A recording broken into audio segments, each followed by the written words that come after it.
बिस्मिल्लाहिर्रहमानिर्रहीम।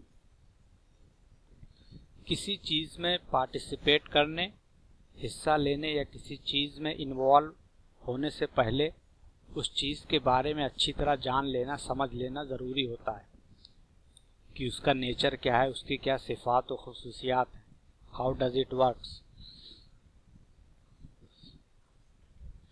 Share market में participate करने, हिस्सा लेने, शेयर्स की खरीदो फरोख्त शुरू करने से पहले शेयर मार्केट, जहां शेयर खरीदे और बेचे जाते हैं, का तारुफ हासिल कर लेते हैं। स्टॉक मार्केट क्या है? मार्केट लोगों की एक भीड़ है, क्राउड, जो किसी चीज को खरीदने और बेचने के लिए इकट्ठा होते हैं। फिजिकल मार्केट, आम मार्केट में लोग किसी एक खास जगह, मुकाम या प्लेस पर इकट्ठा होते हैं। स्टॉक मार्केट में भी पहले ऐसा ही था, किसी जगह लोग जमा होते थे और मछली मार्केट की तरह चिल्लाते थे, बोली लगाते थे। मगर अब टेक्नोलॉजी ने ये चेंज कर दिया। अब ये मार्केट ऑनलाइन है, जिसका जहां से मन करे ऑनलाइन जाकर मार्केट में पार्टिसिपेट हो सकता है। जैसे हम अब घर बैठे ऑनलाइन शॉपिंग करते हैं, रेलवे टिकट बुक करते हैं या ऑनलाइन बैंकिंग करते हैं। कंपनियां जो अपना शेयर इशू करती हैं, वो अपना शेयर स्टॉक एक्सचेंज पर ट्रेड होने के लिए लिस्टिंग करते हैं। इंडिया में नेशनल लेवल पर 2 स्टॉक एक्सचेंज हैं, बॉम्बे स्टॉक एक्सचेंज और national stock exchange, BSE and NSE।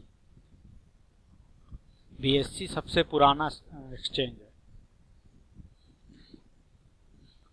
Market का फंक्शन लोगों को खरीदने बेचने का मौका फराहम करना और ट्रांजैक्शन कॉस्ट को कम करना होता है। जब ढेर सारे लोग किसी एक जगह इकट्ठा होंगे तो बेचने वालों को खरीदार मिल जाएंगे और खरीदार को बेचने वाले मिल जाएंगे, जिससे वक्त और पैसा दोनों की बचत होगी और आसानी होगी। मार्केट में कुछ पार्टिसिपेंट्स होते हैं, उनको जान लीजिए। ट्रेडर्स, बायर्स और सेलर्स, जो शेयर्स खरीदने बेचने के लिए शामिल होते हैं। इसमें रिटेल, आम पब्लिक और इंस्टीट्यूशनल इन्वेस्टर्स, मसलन foreign institutional investors, domestic institutional investor, mutual funds, insurance वगैरह की कंपनियां होती हैं जो बड़े पैमाने पर शेयर खरीदो फरोख्त करते हैं। ब्रोकर्स, ये ट्रेडर्स के एजेंट, दलाल होते हैं।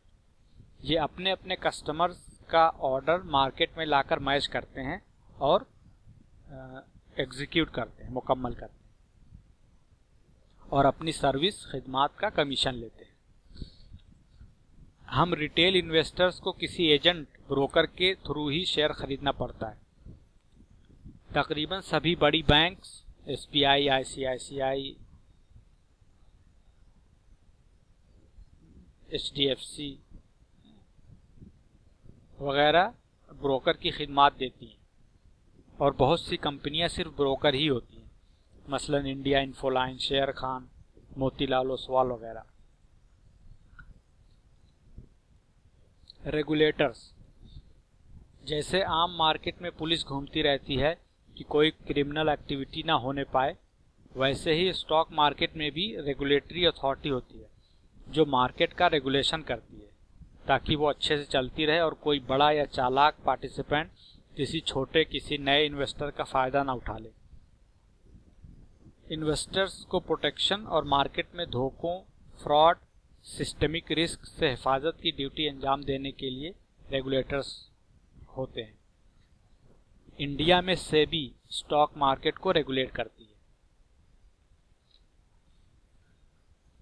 ये 3 तो मेजर प्लेयर्स हो गए। इसके अलावा बैक एंड में भी और भी पार्टिसिपेंट होते हैं, मसलन स्पेशलिस्ट, ये मार्केट मेकर्स वगैरह, जो शेयर्स में डील करते हैं हमेशा शेयर्स खरीदने या बेचने के लिए खड़े रहते हैं ताकि शेयर मार्केट में शेयर्स की मार्केट हमेशा बनी रहे।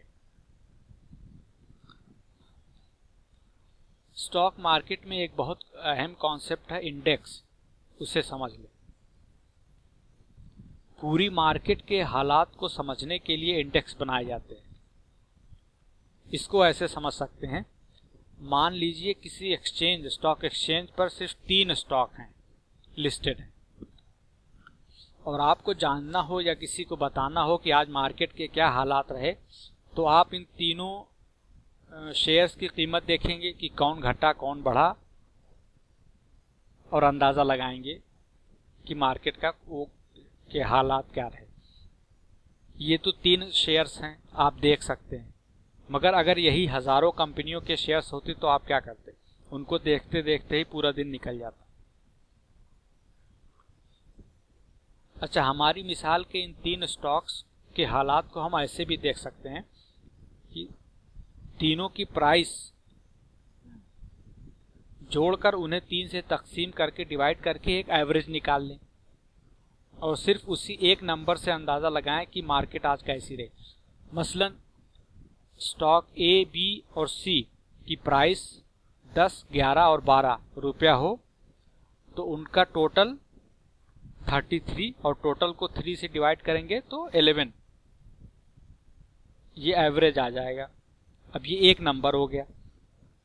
अब अगले दिन मान लीजिए कि शेयर ए तो जहां था वहीं रह गया और शेयर बी गिरकर 10 पर आ गया और शेयर सी 12 से बढ़कर 16 हो गया। अब इन तीनों का एवरेज निकालेंगे तो 12 मिलेगा, 12, जिससे हम कह सकते हैं कि आज ओवरऑल मार्केट बढ़ी, ऊपर गई। कल 11 थी तो आज 12 हो गई। अब इसी एक नंबर से हम पूरी मार्केट के हालात को एक नज़र में जान लेते हैं। यही इंडेक्स का कॉन्सेप्ट है। चूंकि स्टॉक मार्केट में हजारों कंपनियों के शेयर्स लिस्टेड और ट्रेड होते हैं, उन सब को अलग अलग देखकर मार्केट की कंडीशन का पता करना मुश्किल काम है, तो इन सब का एवरेज निकालकर ट्रैक करते हैं। अच्छा, आपने सर्वे या ओपिनियन पोल वगैरह देखा होगा जिसमें पूरी आबादी से सवाल नहीं पूछे जाते, पूरी पॉपुलेशन से सवाल नहीं पूछे जाते, सिर्फ उसमें से कुछ लोगों का सैंपल बनाकर उनसे पूछकर जनरल आइडिया लगा लिया जाता है कि ओवरऑल पॉपुलेशन का क्या ख्याल है किसी चीज़ के बारे में। ठीक उसी तरह सारे स्टॉक्स का एवरेज नहीं निकाला जाता, बल्कि जो मार्केट के रिप्रेजेंटेटिव स्टॉक्स होते हैं उन्हीं को चुनकर एक सैंपल बास्केट इंडेक्स बना लिया जाता है और उनका एवरेज निकाला जाता है। मसलन सारी बैंकों का स्टॉक देखने के बजाय सिर्फ चंद बड़ी बैंक है, मसलन SBI, HDFC या ICICI बैंक वगैरह को देखकर ओवरऑल बैंक के का हाल जान लिया जाता है। यह सारी IT कंपनियों को देखने के बजाय सिर्फ TCS या इन्फोसिस का हाल देखकर IT कंपनियों की हालत का जनरल आइडिया लगा लिया जाता है। बस यही कॉन्सेप्ट है। सारी कंपनियों में से एक सैंपल बनाया जाता है जो कि सारी कंपनियों के रिप्रेजेंटेटिव होते हैं और फिर उनकी परफॉर्मेंस को ट्रैक करके पूरी मार्केट के हालात का अंदाज़ा लगाया जाता है। इंडिया में 2 इंडेक्स मशहूर हैं जिनको पूरी मार्केट का बैरोमीटर समझा जाता है। NSE निफ्टी, इसमें 50 कंपनियों का सैंपल लिया गया है, और BSE सेंसेक्स, इसमें 30 कंपनियों का सैंपल लिया गया है। ये इंडेक्स पूरी इंडियन मार्केट का स्नैपशॉट देते हैं। मसलन BSE सेंसेक्स में तकरीबन 22 इंडस्ट्रीज में से शेयर्स को चुना गया है, जिससे आइडिया लग जाता है कि ओवरऑल मार्केट का क्या हाल है, क्या ट्रेंड है। इसके अलावा सेक्टर इंडेक्स भी होते हैं, मसलन फार्मा इंडेक्स, इसमें फार्मा इंडस्ट्री की चंद बड़ी और रिप्रेजेंटेटिव कंपनियों का ट्रैक किया जाता है, जिससे पूरी फार्मा इंडस्ट्री के हालात को समझा जा सकता है। कंपनियों की साइज की बुनियाद पर भी इंडेक्स बनता है, मसलन छोटी कंपनियों का एक स्मॉल कैप इंडेक्स और मीडियम साइज की कंपनियों का एक मिड कैप इंडेक्स भी बनाया जाता है, जिससे इन दोनों कैटेगरीज की कंपनियों को ट्रैक किया जाता है। हमने अपनी मिसाल में कॉन्सेप्ट को आसानी से समझने के लिए तीनों स्टॉक्स को बराबर वजन दिया था। असल इंडेक्स में कंपनियों को अलग अलग वेट देकर वेटेड एवरेज निकालते हैं और उनके घटने बढ़ने को पॉइंट्स में देखा जाता है कि आज मार्केट इतना पॉइंट 50 पॉइंट 100 पॉइंट गिरा या बढ़ा वगैरह। जैसे आप किसी छोटे मोटे मौलवी और किसी अपने इमाम की बात को अलग अलग वजन देते हैं, वैसे ही मार्केट में बड़ी और अहम कंपनियों को ज़्यादा वजन वेट दिया जाता है और थोड़ा कम अहम कंपनियों को कम वजन दिया जाता है, ताकि मार्केट के गिरने बढ़ने का सही अंदाज़ा लगे। हमें खुद इंडेक्स कैलकुलेट नहीं करना है, सिर्फ कॉन्सेप्ट समझ लें। इंडेक्स में अपनी अपनी फील्ड के बेस्ट स्टॉक्स को चुनकर इकट्ठा किया जाता है और अगर उनमें कोई ज़्यादा गड़बड़ हो जाती है तो उन्हें इंडेक्स से निकाल भी दिया जाता है और उसकी जगह दूसरे बेहतर स्टॉक्स को ले लिया जाता है। इंडेक्स देखने का दो फायदा होता है, एक तो आपको पूरी मार्केट का अंदाज़ा हो जाता है, दूसरे आप ये भी जान लेते हैं कि इंडेक्स में मौजूद स्टॉक्स बेहतरीन स्टॉक्स हैं। आपकी रिसर्च में थोड़ी सी मदद तो इसी से मिल गई। इंडेक्स को एक बास्केट समझे जिसमें ढेर सारे स्टॉक्स को इकट्ठा करके रखा गया। स्टॉक एक्सचेंज में स्टॉक्स के अलावा और दूसरे फाइनेंशियल प्रोडक्ट्स भी बिकते हैं, इसलिए हर सेगमेंट का अलग अलग नाम होता है। शेयर्स वाले सेगमेंट को कैश मार्केट या स्पॉट मार्केट भी कहते हैं।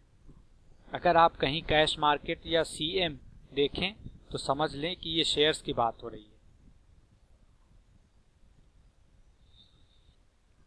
जैसे शेयर्स की फंडामेंटल एनालिसिस और टेक्निकल एनालिसिस की जाती है, वैसे ही पूरी मार्केट की भी एनालिसिस की जाती है। फंडा एनालिसिस साइड में तो एक्सपर्ट मसलन निफ्टी इंडेक्स के शेयर्स की अर्निंग का एग्रीगेट करके पूरी मार्केट की अर्निंग की फोरकास्ट करते हैं और मार्केट का पीई रेशियो भी मिल जाता है। एनएससी की वेबसाइट पर निफ्टी का मिल जाएगा, जिससे पता चलता है कि मार्केट एक्सपेंसिव ओवर वैल्यूड है या चीप अंडर वैल्यूड है। चूंकि निफ्टी या सेंसेक्स मार्केट के रिप्रेजेंटेटिव हैं, तो जो उनकी पोजीशन होती है, ट्रेंड होता है, वही पोजीशन मेजॉरिटी स्टॉक्स की भी होती है। इसलिए मार्केट की पल्स नब्ज को जानना बहुत मुफीद होता है। इससे एक नज़र में ही पता चल जाता है कि अभी इन्वेस्टमेंट करना ठीक है कि नहीं। मार्केट की एग्रीगेट अर्निंग मालूम होने पर आप मार्केट का वैल्यूएशन कर सकते हैं कि आप उस अर्निंग का कितना गुना कीमत अदा करना पसंद करेंगे। या पीई मालूम होने पर आप जान सकते हैं कि मार्केट इस वक्त कितनी महंगी या सस्ती ट्रेड हो रही है। और historical long term PE average देखकर आप बेहतर फैसला कर सकते हैं कि इस वक्त इन्वेस्ट करना कितना सही है। टेक्निकल एनालिसिस साइड में हम ओवरऑल मार्केट का ट्रेंड अपवर्ड बुलिश है या डाउनवर्ड बेयरिश है और मार्केट ओवरसोल्ड जोन में है या ओवरबॉट जोन में है, जानने के लिए मैकडी, आरएसआई और मूविंग एवरेज वगैरह देख सकते हैं। टेक्निकल एनालिसिस वाले प्रेजेंटेशन में हमने निफ्टी इंडेक्स के चार्ट की ही मिसाल देखी थी और इन इंडिकेटर्स को डिस्कस किया था। भूल गए हो तो वापस देख लें। होप आपको डाइवर्जेंस का कॉन्सेप्ट याद है। इसके अलावा ओवरऑल मार्केट के ट्रेंड को जानने के लिए कुछ मखसूस इंडिकेटर्स होते हैं जिन्हें मार्केट इंडिकेटर कहा जाता है। इसमें एक है breadth of the market, advance decline line. इस इंडिकेटर में मार्केट में रोजाना कितने शेयर्स अप ऊपर जाते हैं, एडवांस करते हैं, और कितने शेयर्स डाउन नीचे जाते हैं, डिक्लाइन करते हैं, का कंपैरिजन मुआवजा किया जाता है। इनके फर्क को ब्रेड्थ कहा जाता है। अगर ऊपर जाने वाले शेयर्स का नंबर ज्यादा और नीचे जाने वाले शेयर्स का नंबर कम होता है तो इसका मतलब है कि मार्केट हेल्दी है। रोजाना ऊपर जाने वाले और नीचे जाने वाले शेयर्स को गिनकर उनका फर्क, डिफरेंस कैलकुलेट करके एक cumulative advance decline line plot की जाती है। चार्ट पैकेज में ये कैलकुलेट किया हुआ मिल जाता है, हमें कैलकुलेशन करने की जरूरत नहीं पड़ती। नॉर्मल हालत में इंडेक्स की डायरेक्शन और एडवांस डिक्लाइन एडी लाइन की डायरेक्शन एक ही होती है, मगर जब कभी इन दोनों में डाइवर्जेंस हो जाए तो ये सिग्नल होता है। मसलन market up trend bull phase में हो और इंडेक्स न्यू हाई बनाए, मगर एडी लाइन न्यू हाई बनाने के बजाय लो बना ले तो इसका मतलब है कि मार्केट अपनी मोमेंटम खो रही है, पीक आ चुका है, अब ट्रेंड बदलने वाला है, मार्केट अब नीचे जाना शुरू करेगी, क्योंकि अब रोजाना नीचे जाने वाले शेयर्स ऊपर जाने वाले शेयर्स के मुकाबले में बढ़ रहे हैं, ज्यादा हो रहे हैं। इसी तरह अगर डाउन ट्रेंड बेयर फेज में इंडेक्स तो न्यू लो बनाए, नीचे ही नीचे जाए, मगर एडी लाइन भी नीचे जाने के बजाय ऊपर जाना, हाई बनाना शुरू कर दे, तो इसका मतलब है कि मार्केट अब रिकवरी स्टेज में आ गई है, अब ऊपर जाना शुरू करेगी, क्योंकि अब रोजाना ऊपर जाने वाले शेयर्स का नंबर रोजाना नीचे जाने वाले शेयर्स के मुकाबले में बढ़ने लगा है, मोमेंटम पॉजिटिव हो रहा है, और एडी लाइन जो इसी मोमेंटम को के नंबर को प्लॉट करके देखी जाती है, अब ऊपर जाना शुरू हो गई। एक दूसरा इंडिकेटर है जिसे OBV ऑन बैलेंस वॉल्यूम कहा जाता है, ये भी आपको चार्ट पैकेज में मिल जाएगा, सिर्फ ये इंडिकेटर्स हमको सिर्फ सेलेक्ट करके चुनना होता है। ये प्राइस के साथ साथ वॉल्यूम को भी मेजर करता है। अगर आपको याद हो तो हमने टेक्निकल एनालिसिस के प्रेजेंटेशन में डिस्कस किया था कि सिर्फ प्राइस का मूवमेंट अपने आप में कुछ ज्यादा नहीं बताता, इसका कोरेस्पॉन्डिंग वॉल्यूम सिग्नल देता है। OBV की थियरी ये है कि प्राइस प्रीसीड्स वॉल्यूम, जैसे वॉल्यूम बढ़ता है फिर प्राइस घटती बढ़ती है। जाहिर है जब वॉल्यूम बढ़ेगा यानी सप्लाई या डिमांड बढ़ेगी तभी तो शेयर ऊपर या नीचे जाएगा। OBV का कैलकुलेशन कुछ इस तरह से होता है जिससे पता चलता है कि वॉल्यूम का प्रेशर किस साइड में है। अगर OBV बढ़ता है तो इसका मतलब है कि जिस दिन शेयर ऊपर जाता है उस दिन का वॉल्यूम जिस दिन शेयर नीचे जाता है उस दिन के वॉल्यूम से ज्यादा होता है। बढ़ते वॉल्यूम के साथ प्राइस का बढ़ना पॉजिटिव वॉल्यूम प्रेशर है, यानी प्राइस ऊपर जाने का प्रेशर बन रहा है। इसके बरखिलाफ जब OBV नीचे जाता है तो इसका मतलब है कि जिस दिन शेयर प्राइस गिरती है उस दिन का वॉल्यूम जिस दिन प्राइस बढ़ती है के वॉल्यूम से ज्यादा था, तो ये नेगेटिव वॉल्यूम प्रेशर है। इसका मतलब है कि प्राइस और नीचे जा सकती है। खुलासा ये है कि जब OBV लाइन ऊपर जाना बढ़ना शुरू हो तो इसका मतलब है पॉजिटिव वॉल्यूम प्रेशर है जो प्राइस को और ऊपर ले जाएगा, और जब OBV लाइन नीचे जाना गिरना शुरू हो जाए तो इसका मतलब है कि नेगेटिव वॉल्यूम प्रेशर बढ़ रहा है जो कि इंडेक्स को या स्टॉक को और नीचे ले जाएगा। इस इंडिकेटर में भी जब प्राइस लाइन और OBV लाइन में डाइवर्जेंस हो जाए तो ये स्ट्रॉन्ग सिग्नल होता है। OBV लाइन तो ऊपर हाई पॉइंट बनाए मगर प्राइस नीचे लोअर पॉइंट बनाए तो ये बुलिश डाइवर्जेंस है, प्राइस अब ऊपर जाएगी। इसी तरह जब OBV लाइन तो नीचे लोअर लो बनाए मगर प्राइस लाइन हाई पॉइंट बनाए तो ये बेयरिश डाइवर्जेंस है, अब प्राइस नीचे जाएगी। इन चार्ट्स पर अच्छी तरह प्रैक्टिस करने के लिए ढेर सारे चार्ट्स का मुताला करें ताकि ये खूब अच्छी तरह समझ में आ जाए। बिना प्रैक्टिस के ये बदलते ट्रेंड, डाइवर्जेंस वगैरह को स्पॉट नहीं कर पाएंगे। ये तो हो गया मार्केट और उसकी एनालिसिस। अब आप इस मार्केट में पार्टिसिपेट कैसे करें, ट्रेड खरीदो फरोख्त कैसे करें। हम रेगुलर मार्केट में जो और जैसे खरीदो फरोख्त करते हैं बेसिकली वैसा ही स्ट्रक्चर कमोबेश स्टॉक मार्केट का भी है। मान लीजिए आपने अपने घर के किसी फर्द को, मुलाजिम को सब्जी मंडी भेजा। अब इसमें 3 चीजें इन्वॉल्व हैं, आपका पर्स पैसा अदा करने के लिए, और एक शख्स जो खरीदो फरोख्त का काम कर सके, और एक कैरी बैग जिसमें खरीदी गई सब्जी रखी जा सके। स्टॉक मार्केट में खरीदो फरोख्त करने के लिए आप यही 3 चीजें चाहिए।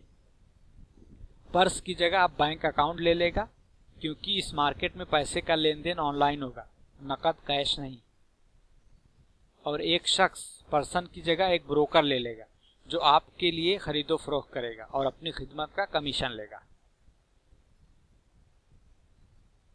अपने ब्रोकर से राब्ता कायम करने के लिए आपको उसके साथ एक ट्रेडिंग अकाउंट खोलना पड़ेगा, जिसके जरिए से आप अपने ब्रोकर को ऑनलाइन बता सकेंगे कि क्या, कब और कितना खरीदना या बेचना है। आप फोन पर भी अपने ब्रोकर को हिदायत दे सकते हैं।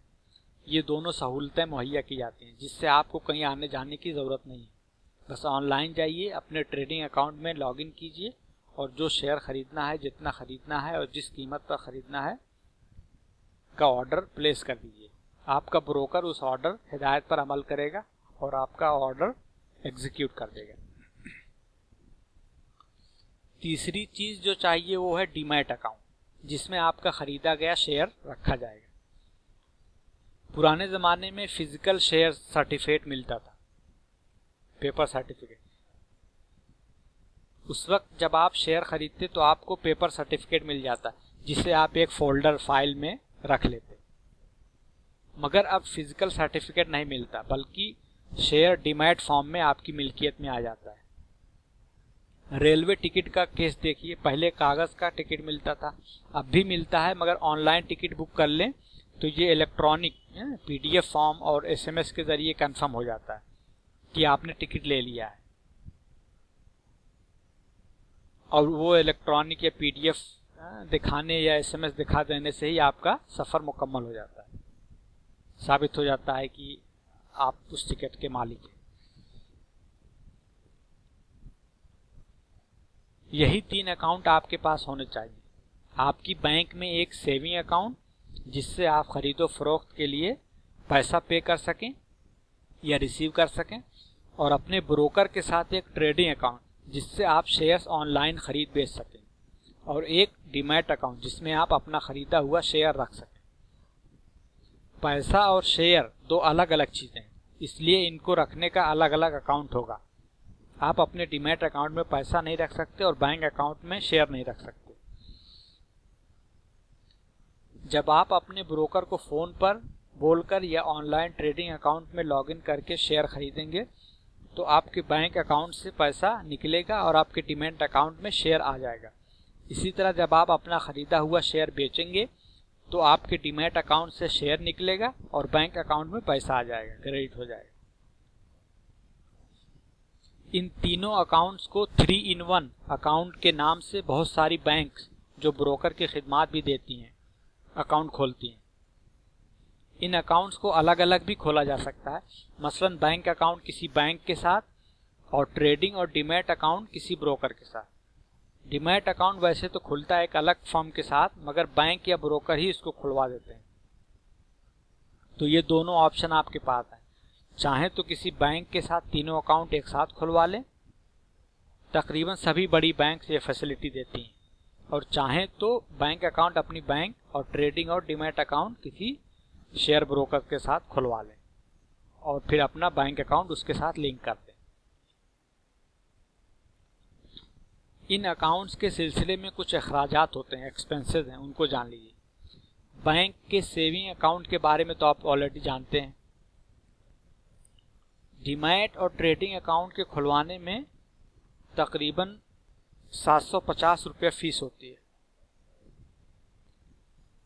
अक्सर ब्रोकर या बैंक आपको एक प्रीपेड ब्रोकरेज प्लान देंगे कि अगर आप वो प्लान ले लें तो अकाउंट फ्री में खुल जाएगा। ब्रोकरेज प्लान का लॉजिक ये है कि जब आप शेयर खरीदते हैं या बेचते हैं तो आपका ब्रोकर कमीशन लेता है, जो हर 100 रुपये की खरीदो फरोख्त पर 15 पैसे से लेकर 50 पैसे तक हो सकता है। कोई कोई ब्रोकर तो इससे भी ज़्यादा चार्ज करता है। अकाउंट खुलवाते वक्त ब्रोकर यही पिच करेगा कि ये प्लान ले लीजिए तो अकाउंट फ्री खुल जाएगा, और जब शेयर खरीदेंगे बेचेंगे तो ब्रोकरेज उसी में से कटता रहेगा। ये मोबाइल के प्रीपेड प्लान की तरह है, आपने रिचार्ज करवा लिया, अब उसका इस्तेमाल करेंगे तो उसी में से पैसा कटता रहेगा, और अगर नहीं भी इस्तेमाल किया तो एक वक्त के बाद, वैलिडिटी के बाद ख़त्म हो जाएगा, नया रिचार्ज कराना पड़ेगा। ब्रोकर तकरीबन 6 मंथ की वैलिडिटी देगा। उस पीरियड में आप जो भी खरीदेंगे बेचेंगे उसका कमीशन उसी आपके प्रीपेड ब्रोकरेज में से कटता रहेगा, और अगर नहीं भी खरीदा बेचा तब भी वैलिडिटी पीरियड के बाद वो ब्रोकरेज खत्म हो जाएगा। अब आपको शेयर खरीदने बेचने के लिए फिर से ब्रोकरेज देना पड़ेगा। अक्सर ब्रोकर आपका पुराना प्लान फिर रिन्यू कर देगा। अगर आपको वही प्लान यूज करना है तो ठीक है, वरना उसको बोलकर आप बदलवा भी सकते हैं। ये हो गए 2 खर्च, अकाउंट ओपनिंग या ब्रोकरेज। तीसरा खर्च है डीमैट अकाउंट को मेंटेन करने का खर्च। इसे एएमसी, एनुअल मेंटेनेंस चार्ज कहते हैं। ये सालाना 500-600 रुपये करीब हो सकता है। आपका ब्रोकर आपसे हर महीना 50-60 रुपये चार्ज करता रहेगा। ये 3 खर्च है। अकाउंट ओपनिंग चार्ज, जिसको आप प्रीपेड ब्रोकरेज का प्लान लेकर फ्री करवा सकते हैं, मगर किसी गलत फहमी में ना रहिएगा कि ये आपके लिए फ़ायदेमंद है। ये कॉस्ट है, आपका खर्च है। अगर अकाउंट ओपनिंग चार्ज नहीं देना है तो कोई सबसे सस्ता प्लान लेकर शुरुआत करिएगा। दूसरा खर्च आपका ट्रेडिंग कमीशन है, जो आपकी खरीदो फरोख्त के हिसाब से घटता बढ़ता रहेगा। जितना ज़्यादा खरीदो फरोख्त करेंगे उतना ही ज़्यादा आप ब्रोकरेज कमीशन देंगे। ये हर 100 रुपये की खरीदो फरोख्त पर 15 पैसे से लेकर 50 पैसे के रेट पर लगेगा। अच्छा, ध्यान रहे, खरीदो फरोख्त, बाय और सेल, दोनों साइड पर यह कमीशन लगेगा। खरीदेंगे तब भी कमीशन देना पड़ेगा, और उसको जब बेचेंगे तब भी आपको फिर कमीशन देना पड़ेगा। और तीसरा खर्च हो गया एएमसी, जो सालाना 500-600 रुपये हो सकता है। ये 600-700 रुपये आपका सालाना एनुअल खर्च है, जो सिर्फ ट्रेडिंग अकाउंट को एक्टिव रखने के लिए फिक्स कॉस्ट है, खर्च है। इसके ऊपर का खर्च वेरिएबल कॉस्ट आपकी खरीदो फरोख्त पर डिपेंड करेगा, जो ब्रोकरेज और सर्विस टैक्स और एसटीटी की सूरत में लगेगा। इसका अमाउंट तो आपकी ट्रेडिंग या इन्वेस्टमेंट पर डिपेंड करेगा। ब्रोकर का फ़ायदा उतना ही ज़्यादा होगा जितना ज़्यादा आप ट्रेडिंग या इन्वेस्टमेंट करेंगे, इसलिए वो आपको ज़्यादा से ज़्यादा खरीदो फरोख्त का मशवरा, टिप देता रहेगा। ब्रोकर आपको अपनी दूसरी सर्विसेज, मसलन रिसर्च रिपोर्ट, टिप वगैरह को लेने के लिए भी पिच करता रहेगा। जो फ्री मिले उसे ले लीजिएगा, जिसका चार्ज हो उसके बारे में पहले अच्छी तरह समझ लें कि आप उसका इस्तेमाल कर पाएंगे कि नहीं। खर्चों से अपनी हिफाजत करें। इसके अलावा जब आप शेयर खरीदते बेचते हैं तो एसटीटी और सर्विस टैक्स भी लगता है। और अगर शेयर खरीदा और उसमें मुनाफा हुआ तो अगर उस शेयर को आप 1 साल पूरा होने से पहले आपने बेच दिया तो उस मुनाफा पर भी टैक्स लगेगा। इसको short term capital gain tax कहा जाता है। ये तकरीबन 15% है, सिर्फ मुनाफा पे लगता है। और अगर शेयर को 1 साल होल्ड किया उसके बाद बेचा तो जो भी मुनाफा होगा, प्रॉफिट होगी, वो टैक्स फ्री होगा। यानी कोई long term capital gain tax नहीं लगेगा। ये तीनों अकाउंट ओपन होने के बाद शेयर्स बेचना खरीदना बिल्कुल आसान है। जैसे आप ऑनलाइन शॉपिंग करते हैं, ट्रेन टिकट बुक करते हैं, वैसे ही अपने मखसूस ऑनलाइन ट्रेडिंग अकाउंट में जाकर शेयर खरीद सकते हैं और उसकी ऑनलाइन पेमेंट कर सकते हैं और शेयर आपके डीमैट अकाउंट में आ जाएगा। और फिर उन शेयर्स को बेचना है तो फिर अपने ऑनलाइन अकाउंट में लॉगिन करके उन शेयर्स को बेच दें, पैसा आपके बैंक अकाउंट में आ जाएगा। यही काम आप फ़ोन पर अपने ब्रोकर को हिदायत देकर भी कर सकते हैं। ब्रोकर्स मोबाइल ट्रेडिंग के ऐप्स भी मुहैया करते हैं, जिसे आप अपने फ़ोन में इंस्टॉल करके फ़ोन से ही ट्रेडिंग कर सकते हैं। ट्रेडिंग अकाउंट आपका मखसूस अकाउंट रहेगा। इसके लिए आपको एक यूज़र आईडी और पासवर्ड मिलेगा, जिसको एंटर करके आप अपना अकाउंट एक्सेस कर सकेंगे। मोबाइल ऐप्स के साथ साथ बहुत से ब्रोकर कंप्यूटर ट्रेडिंग सॉफ्टवेयर भी देते हैं, जिसे आप अपने कंप्यूटर या लैपटॉप में इंस्टॉल कर सकते हैं। और ऑनलाइन वेबसाइट भी होती है, जिसे आप कहीं भी एक्सेस कर सकते हैं। सब में लॉगिन करने का वही यूज़र आईडी और पासवर्ड रहेगा। जैसी कन्वीनियंस हो वैसा ही इस्तेमाल का ऑप्शन है।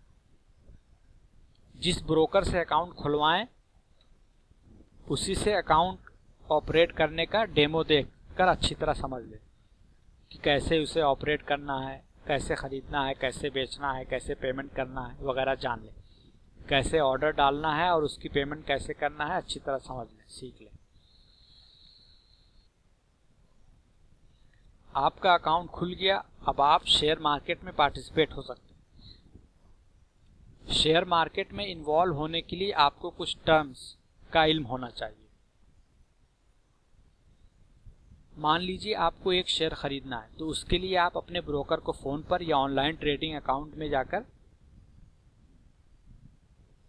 चाहे वेबसाइट पर या मोबाइल ऐप में या सॉफ्टवेयर पर, अपनी हिदायत ऑर्डर देंगे। तो सबसे पहले ऑर्डर को समझ लीजिए। अगर आप शेयर खरीदने का इरादा रखते हैं तो आप बाई ऑर्डर प्लेस करेंगे, और अगर आप अपना कोई खरीदा हुआ शेयर बेचने का इरादा रखते हैं तो आप सेल ऑर्डर प्लेस करेंगे। ये तो वाज़ेह है। अब ये ऑर्डर कई तरह का होता है। एक ऑर्डर होता है जिसे मार्केट ऑर्डर कहते हैं।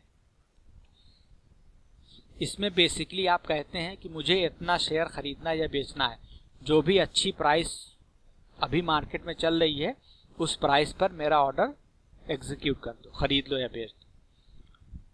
अगर आप खरीदार हैं तो उस वक्त उस शेयर की जो सबसे कम प्राइस होगी उस प्राइस पर आपको शेयर मिल जाएगा। और अगर आप सेलर हैं, बेचने वाले हैं, तो उस वक्त आपके शेयर की जो सबसे हाई प्राइस होगी आपका शेयर उस प्राइस पर बेच दिया जाएगा। बेसिकली आप इस ऑर्डर में कह रहे हैं कि मुझे 100 या 200 या जितना भी शेयर खरीदना है या बेचना है वो अभी की मार्केट प्राइस पर खरीद लो या बेच दो। एक दूसरी तरह का ऑर्डर है जिसे लिमिट ऑर्डर कहते हैं। जब आप बाई या सेल करने का ऑर्डर तो देते हैं, मगर एक कीमत की लिमिट लगा देते हैं कि मैं इतना शेयर इस कीमत पर खरीदना चाहता हूं या बेचना चाहता हूं। यहां आपने कितना शेयर और कितनी कीमत पर दोनों की हिदायत, इंस्ट्रक्शन दे दिया। यानी आप बता देते हैं कि मैं ज़्यादा से ज़्यादा इस कीमत पर खरीदूंगा या कम से कम इस इतने कीमत पर बेचूंगा, इससे कम पर नहीं। हम आम जिंदगी में भी ये दोनों तरह के ऑर्डर का इस्तेमाल करते हैं। मसलन कोई मार्केट जा रहा होता है तो उससे कह देते हैं कि मेरे लिए भी मसलन 1 किलो टमाटर ले लेना। ये मार्केट ऑर्डर हो गया। इसमें आपने कोई कीमत नहीं फिक्स की। टमाटर उस वक्त मार्केट में जिस कीमत पर बिक रहा है उस कीमत पर वो शख्स आपके लिए टमाटर ले आएगा। मगर अक्सर थोड़ा महंगी चीज़ों के लिए हम ऐसे भी कहते हैं, मसलन अगर 500 तक का मिल जाए तो मेरे लिए भी एक शर्ट ले लेना या एक कपड़ा ले लेना। यहाँ हमने एक प्राइस की लिमिट लगा दी कि उतने तक का मिले तो लेना, नहीं तो नहीं।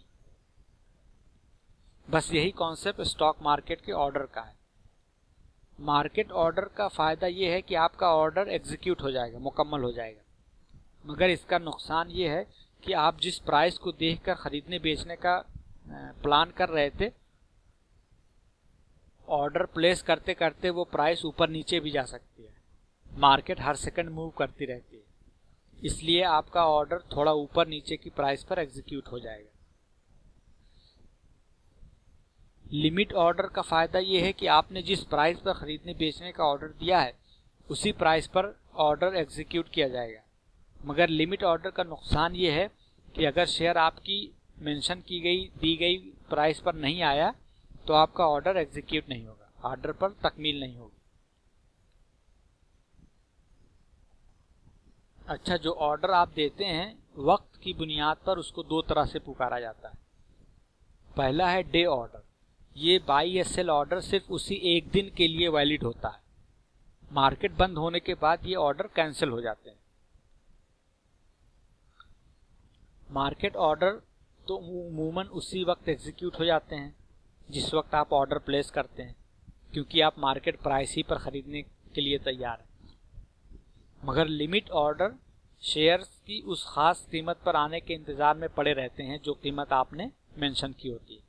अगर शाम तक शेयर उस आपकी दी गई प्राइस पर नहीं आया तो ये ऑर्डर कैंसिल हो जाएगा। दूसरा ऑर्डर टाइप है गुड टिल कैंसिल, GTC। ये ऑर्डर तब तक जिंदा रहेगा, लाइव रहेगा या एक्टिव रहेगा जब तक आप उसे कैंसिल ना करें, या जितनी मुद्दत के लिए आपने डेट डाल रखी थी तब तक वो ऑर्डर एक्टिव पड़े रहेंगे। मान लीजिए आपने एक लिमिट ऑर्डर डाला और साथ में GTC का ऑप्शन भी चुन लिया, तो आप मान लीजिए कि उस दिन शेयर आपकी मेंशन की हुई प्राइस पर नहीं आया तो ऑर्डर मुकम्मल एग्जीक्यूट नहीं होगा, मगर ये ऑर्डर अब कैंसिल भी नहीं होगा। अगले दिन फिर से ये ऑर्डर मार्केट में एक्टिव हो जाएगा और तब तक रहेगा जब तक कि एग्जीक्यूट ना हो जाए या आप खुद ही उसको कैंसिल ना करें, या जो एक्सपायरी डेट आपने डाल रखी थी वो डेट ना आ जाए। किसी ऑर्डर में तीन चीजें होंगी, टाइम यानी डे ऑर्डर या GTC ऑर्डर। दूसरा कंपोनेंट होता है नंबर ऑफ शेयर्स, यानी कितने शेयर खरीदने या बेचे हैं का नंबर आपको बताना पड़ेगा। तीसरा कंपोनेंट है प्राइस, कीमत। प्राइस क्या होती है? मार्केट में दो तरह के लोग होते हैं, बायर्स और सेलर्स। खरीदार किसी शेयर को खरीदने के लिए जो कीमत ऑफर करता है उसको बिड प्राइस कहते हैं। खरीदार बायर बिड करते हैं। सेलर्स किसी शेयर को बेचने के लिए जो कीमत कोट करता है, जिस कीमत पर बेचने को तैयार होता है, उसको आस्क प्राइस कहते हैं। ओनर अपने शेयर के लिए जो प्राइस मांगता है उसको आस्क प्राइस कहते हैं। खरीदार की कोशिश ये होती है कि वो कम से कम कीमत पर शेयर खरीदे और वो कम प्राइस की बिडिंग करने की कोशिश करता है, और सेलर की कोशिश होती है कि वो अपने शेयर की ज़्यादा से ज़्यादा कीमत हासिल कर ले, वो ज़्यादा से ज़्यादा कीमत मांगता है। इस तरह बायर्स और सेलर्स में एक कॉन्फ्लिक्ट होती है, एक ज़्यादा कीमत मांगता है तो दूसरा कम कीमत देना चाहता है। जिस पॉइंट पर ये दोनों कीमतें मैच कर जाती हैं, मिल जाती हैं, यानी आस्क और बिड का जिस पॉइंट पर कंसेंसस इजमा हो जाता है, वही उस वक्त की प्राइस होती है।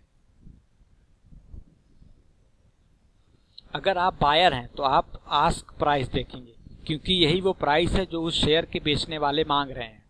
और अगर आप सेलर हैं तो आप बिड प्राइस देखेंगे, क्योंकि यही वो प्राइस है जो मार्केट में उस वक्त खरीदार आपके शेयर के लिए देने को तैयार है। बिड और आस्क प्राइस का ये तो आम इस्तेमाल हो गया।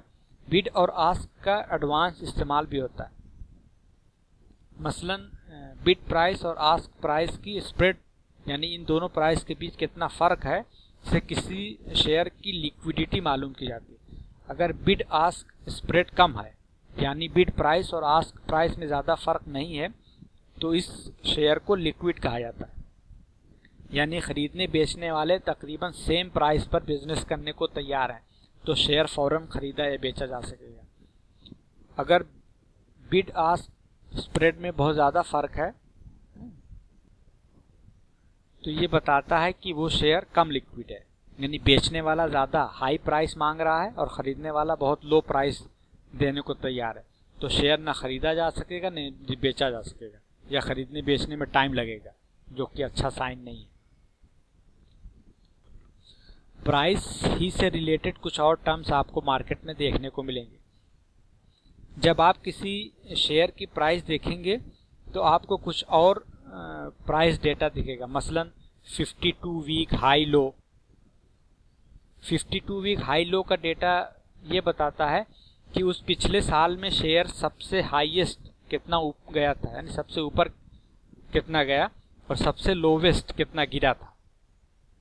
ये दोनों डेटा आपको अलर्ट करते हैं, ये कह सकते हैं कि स्टॉक में कोई प्रॉब्लम चल रही है या शेयर अब बहुत सस्ता है, चीप हो गया है और अब ये बार्गेन है। ध्यान रहे, सिर्फ 52 वीक हाई और लो से आप ये इस्तिंबात नहीं, इन्फर नहीं कर सकते कि शेयर अगर अपने 52 वीक लो के पास है या ट्रेड कर रहा है तो सस्ता है। नहीं, नए इन्वेस्टर्स अक्सर ये गलती करते हैं। ये सिर्फ अलर्ट करते हैं कि आप अपनी रिसर्च तहकीक शुरू कर दें। शेयर अगर नीचे है तो किस वजह से, अगर कोई वजह सीरियस ना हो, कोई सीरियस वजह ना हो, कोई टेम्पररी सेटबैक हो, तो खरीदने के बारे में सोचा जा सकता है। शेयर प्राइस देखेंगे तो साइड में आपको लोअर लिमिट या लोअर बैंड और अपर बैंड का नंबर भी दिखेगा। ये लेवल बताते हैं कि उस दिन शेयर ज़्यादा से ज़्यादा कितना हाई जा सकता है और कितना लो जा सकता है। ये सेफ्टी के लिए लिमिट लगाई जाती है। कभी कभी मार्केट में पैनिक आती है तो लोग किसी भी कीमत पर शेयर बेचने को तैयार हो जाते हैं, और अगर शेयर में लिमिट ना हो तो एक दिन में ही 30%, 40%, 50% तक शेयर गिर जाते हैं। तो इस तरह से कंपनी का एग्जिस्टेंस खतरे में पड़ जाता है। इस तरह के खतरों से बचाने के लिए लिमिट लगाई जाती है ताकि एक दिन में ज़्यादा ना गिरने पाए, और फिर धीरे धीरे इन्वेस्टर्स को काम डाउन होने, हालात को सुकून से बेहतर समझने का मौका मिल जाए, इससे पहले कि कंपनी खौफ के चक्कर में डूब जाए। ये तो हो गया ऑर्डर का तारुफ। जब आप ऑर्डर प्लेस करते हैं तो उसके बाद क्या होता है उसका भी जनरल आइडिया ले लीजिए। जब आप अपने ट्रेडिंग अकाउंट में जाकर शेयर खरीदने या बेचने का बाई या सेल ऑर्डर प्लेस करते हैं, का मतलब होता है कि आप अपने ब्रोकर को ये हिदायत दे रहे हैं कि मुझे इतना शेयर इस कीमत पर खरीदना या बेचना है। वो ब्रोकर आपका ऑर्डर मार्केट में ले जाकर एग्जीक्यूट करता है।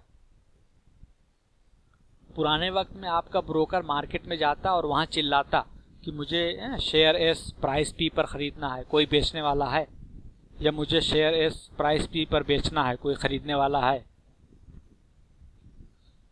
अब किसी दूसरे इन्वेस्टर का ब्रोकर जिससे वही शेयर बेचना या खरीदना होगा, आपके ब्रोकर के पास आता और कहता कि हाँ मुझे ये शेयर खरीदना है, मुझे बेच दो, या हाँ मुझे ये शेयर बेचना है, खरीद लो, और फिर दोनों ब्रोकर ये डील करते। अब मौजूदा वक्त में यही काम ऑनलाइन हो जाता है। ब्रोकर आपका ऑर्डर मार्केट भेज देता है जहां ट्रेड अरेंज होता है। सारा बेचने और खरीदने का ऑर्डर मार्केट में एक सिस्टम डेटाबेस में इकट्ठा हो जाता है। बाई ऑर्डर और सेल ऑर्डर से मैच करके ऑर्डर एग्जीक्यूट कर दिया जाता है। इसे ऑर्डर फिल होना कहते हैं। मान लीजिए आपने शेयर एस खरीदने का ऑर्डर दिया था, तो किसी इन्वेस्टर ने शेयर एस बेचने का ऑर्डर दिया होगा, तो दोनों ऑर्डर प्राइस और नंबर्स ऑफ शेयर्स वगैरह मैच करके ऑर्डर फिल कर दिया जाएगा। मार्केट में इतने ज़्यादा खरीदने बेचने वाले रहते हैं कि ये सब सेकंड्स में हो जाता है। ऑर्डर फिल हो गया तो फिर आपका ब्रोकर आपको ईमेल या एसएमएस पर इन्फॉर्म करेगा कि ऑर्डर एग्जीक्यूट हो गया, फिल हो गया, यानी ट्रेड हो गया। अब इसके बाद जो फिल ऑर्डर था उसकी डिटेल मार्केट डेटा सिस्टम में भेजी जाती है, जहां पर ट्रेड की वेरिफिकेशन होती है कि सब कुछ ठीक ठाक है। और जब सब कुछ ठीक होता है, हर चीज़ मैच करती है, तो फिर वो ट्रेड सेटलमेंट के लिए भेज दिया जाता है। अब चूंकि आप खरीदने वाले थे तो ब्रोकर आपसे पूरी शेयर खरीदने का पैसा ले लेगा, और जिसने शेयर बेचा था उसका ब्रोकर अपने क्लाइंट से वो शेयर ले लेगा, और फिर दोनों क्लाइंट के अकाउंट में पैसा और शेयर ट्रांसफर हो जाएगा। यानी आप बायर थे तो आपके डीमैट अकाउंट में शेयर आ जाएगा और आपके बैंक अकाउंट से पैसा चला जाएगा, और सेलर जिसने शेयर बेचा था उसके बैंक अकाउंट में पैसा आ जाएगा, क्रेडिट हो जाएगा, और उसके डीमैट अकाउंट से शेयर निकल जाएगा, डेबिट हो जाएगा। इस तरह से फिर वो ट्रेड क्लोज हो जाएगा, मुकम्मल हो गया। अगर आपके ऑर्डर का ऑपोजिट ऑर्डर नहीं है, मसलन आपके बाई ऑर्डर को फिल करने के लिए कोई सेल ऑर्डर नहीं है, तो आपका ब्रोकर आपका ऑर्डर स्पेशलिस्ट या मार्केट मेकर के पास ले जाएगा, जो किसी शेयर में खरीदो फरोख्त करने के लिए हमेशा मौजूद और तैयार रहते हैं, ताकि उस शेयर की ट्रेडिंग आसानी से होती रहे। अच्छे और लिक्विड शेयर्स में आम हालात में इन्वेस्टर ही इतने रहते हैं कि उनके ब्रोकर आपस में ही ऑर्डर मुकम्मल कर लेते हैं, मगर ज़रूरत पड़ने पर स्पेशलिस्ट या मार्केट मेकर भी मौजूद होते हैं।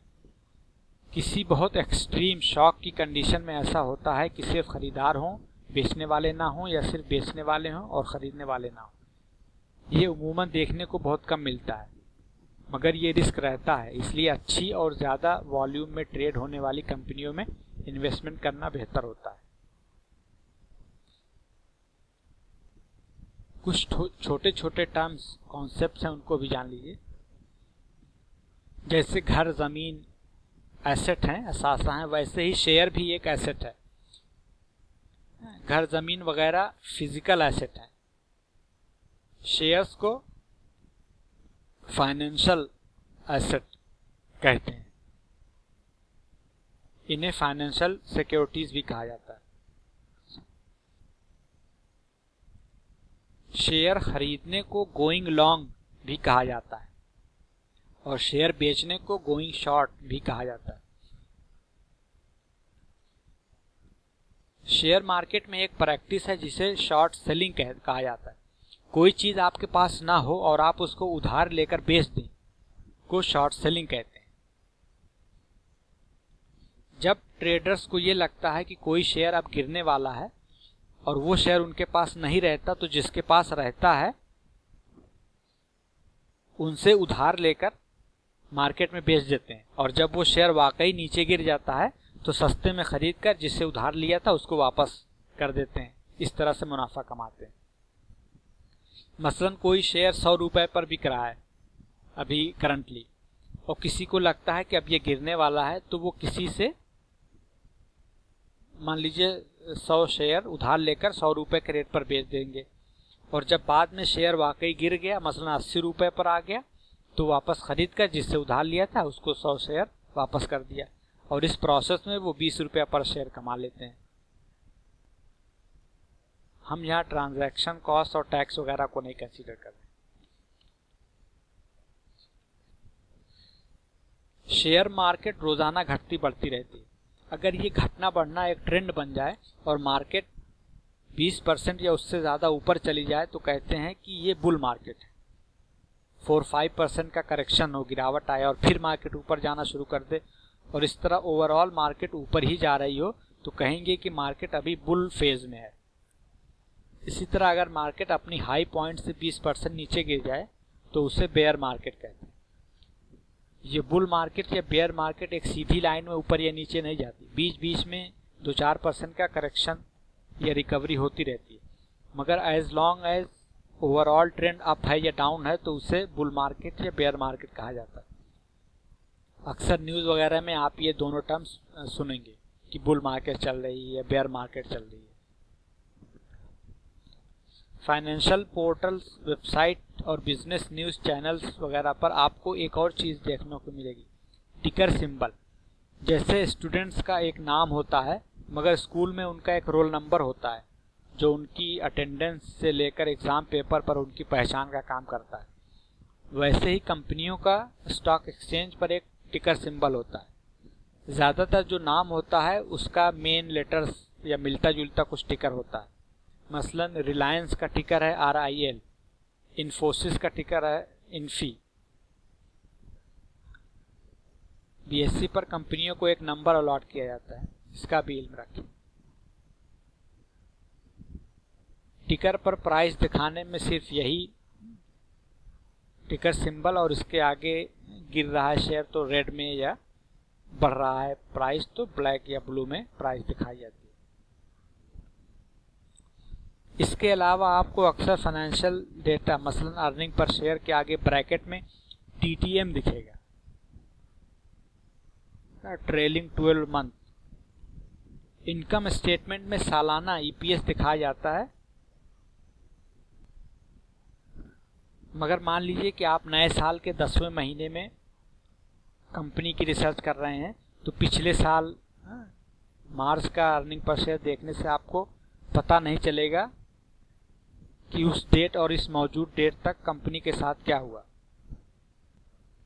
जिसके लिए कंपनियां क्वार्टरली रिजल्ट डिक्लेयर करती हैं। ट्रेलिंग 12 मंथ टीटीएम का मतलब है कि जो अर्निंग पर शेयर यहां दिखाया जाता है वो उस पिछले 4 क्वार्टर का अर्निंग पर शेयर जोड़कर मिला है।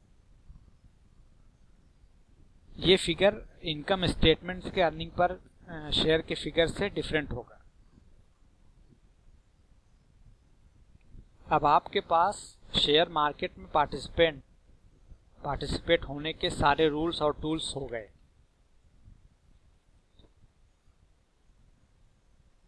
अब बिस्मिल्लाह करके शुरुआत कर लीजिए। सबसे पहले तो किसी फाइनेंशियल पोर्टल मसलन मार्केट्स मोजो या मनी कंट्रोल वगैरह पर थोड़ा वक्त गुजारिए। उनके मोबाइल ऐप्स को इंस्टॉल कर लीजिए। मार्केट के 2 इंडेक्स निफ्टी, एनएससी निफ्टी या बीएससी सेंसेक्स पर नजर रखना शुरू कर दीजिए। उनकी डेली की परफॉर्मेंस, उनका ट्रेंड, उनका पी रेशियो, उनका 52 वीक हाई लो वगैरह देखना शुरू कर दीजिए। फिर कौन कौन से शेयर्स उस इंडेक्स का हिस्सा हैं वगैरह जान लीजिए। याद करने की जरूरत नहीं है, बस वाकफियत हो जाए। इससे आपको पूरी इकोनॉमी, पूरे मार्केट की पल्स को जानने का मौका मिलेगा। फिर उनसे अच्छी तरह फेमिलियर होने के बाद इंडस्ट्रीज और उनके इंडेक्स को देखना शुरू कर दीजिए। कौन सी इंडस्ट्री कैसा परफॉर्म कर रही है, कौन आगे जा रही है, कौन गिर रही है, उस इंडस्ट्री में कौन कौन सी कंपनियां हैं वगैरह। इससे एक मेंटल डेटाबेस बन जाएगा। कौन सी इंडस्ट्री का क्या पीई है, कौन सी इंडस्ट्री एक्सपेंसिव है या कौन सी इंडस्ट्री चीप है और क्यों है वगैरह का इल्म हासिल हो जाएगा। इंडस्ट्री का इल्म हासिल करना ज़्यादा मुश्किल नहीं है, बस थोड़ा सा मुताला करना पड़ता है और आपको इसका जनरल आइडिया है भी। मसलन टेलीकॉम इंडस्ट्री से चूंकि आपका खुद का वास्ता है तो आप ऑलरेडी जानते हैं कि उस इंडस्ट्री के major players Airtel, Vodafone, Idea वगैरह हैं। इंडस्ट्री का रेवेन्यू कैसे आता है और इसका कॉम्पिटिटिव स्ट्रक्चर कैसा है। नए कॉम्पिटिटर मसलन रिलायंस जियो के आने से कंपटीशन कितना बढ़ गया है, दूसरे प्लेयर्स नुकसान उठा रहे हैं। तो सिर्फ इतने ही इल्म से आप जानते हैं कि टेलीकॉम इंडस्ट्री में इन्वेस्ट करना ज़्यादा फायदेमंद नहीं होगा। जब तक कंपटीशन का लेवल नॉर्मल ना हो जाए कंपनियां ज़्यादा मुनाफा नहीं कमा पाएंगी। इसके बाद 2-1 इंडस्ट्री जो आपकी समझ में आ रही हो उनमें से कुछ कंपनियों से वाकफियत हासिल करना शुरू किए। उनका बिजनेस क्या है, उनकी sales, revenue, net profit, net margin क्या है, उनका कैश फ्लो क्या है, उनका मैनेजमेंट कैसा है, डेट इक्विटी रेशो क्या है, उस कंपनी के हिस्सेदार कौन कौन है, बड़े बड़े इन्वेस्टर्स, म्यूचुअल फंड और एफआईआई कितना हिस्सा खरीदते हुए हैं, क्या वो अपना हिस्सा बढ़ा रहे हैं या घटा रहे हैं वगैरह वगैरह। इस तरह से 5-10 कंपनियों का इल्म हासिल कर लीजिए। शुरुआत किसी इंडेक्स में मौजूद कंपनी से करिएगा,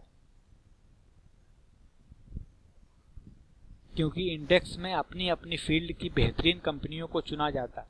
तो ये आपकी ऑलरेडी रिसर्च में मदद हो गई। या जिन कंपनियों में म्यूचुअल फंड की हिस्सेदारी ज़्यादा है उनका मुताला करें, क्योंकि ये बड़े फंड हाउस के पास कंपनी की रिसर्च करने के बहुत वसाइल, रिसोर्सेज और एक्सपर्टीज और क्वालिफिकेशन होती है। अगर इन्होंने इन्वेस्ट किया है तो कम से कम आप ये अज्यूम कर सकते हैं कि कंपनी ठीक ठाक है, कोई फालतू कंपनी नहीं है। किसी दूसरे की रिसर्च पर ईमान नहीं लाना है, बस अपनी रिसर्च की तस्दीक करने के लिए उनका इस्तेमाल करना है। एक्सपर्ट्स और फंड मैनेजर्स भी गलत हो जाते हैं और इंडेक्स में मौजूद कंपनियों को भी खराब परफॉर्मेंस की वजह से निकाला जाता है। इसलिए ये कोई गारंटी नहीं है, बस थोड़ा भरोसा किया जा सकता है, एटलीस्ट अपनी रिसर्च की शुरुआत करने के लिए। वरना हजारों कंपनियों में से कौन सी कंपनी से शुरू करें, ये स्टेप थोड़ा मुश्किल होगा। ये थोड़े दिनों तक करें, अभी कोई इन्वेस्टमेंट डिसीजन नहीं लेना है। जैसे आम जिंदगी में हम अक्सर कहते हैं कि फला मार्केट बहुत बड़ी है, चलो घूम कर आते हैं, या फला जगह मॉल खुला है, चलो घूमते हैं, विंडो शॉपिंग करते हैं, इससे थोड़ा वाकफियत हासिल करते हैं। वैसे ही फाइनेंशियल मार्केट में, स्टॉक मार्केट में थोड़ा घूम फिर लीजिए। 10-20 अच्छी कंपनियों की वॉच लिस्ट बना लीजिए और उनको ट्रैक करना शुरू कर दीजिए। इसके लिए आप एक ईमेल आईडी बनाकर किसी फाइनेंशियल पोर्टल में फ्री रजिस्टर कर लीजिए और अपने चुने हुए स्टॉक्स को उस लिस्ट में ऐड कर लीजिए। और फिर जब भी आपको देखना हो, लॉगिन करके अपनी वॉच लिस्ट ओपन करके देखें। ये सर्विस फ्री होती है, कोई भी रजिस्टर कर सकता है, सिर्फ एक ईमेल आईडी की जरूरत होती है। अपनी वॉच लिस्ट में एक मॉडल पोर्टफोलियो डिजाइन कर लें। अलग अलग इंडस्ट्री और अलग अलग साइज की कंपनियों में से रिसर्च करने के बाद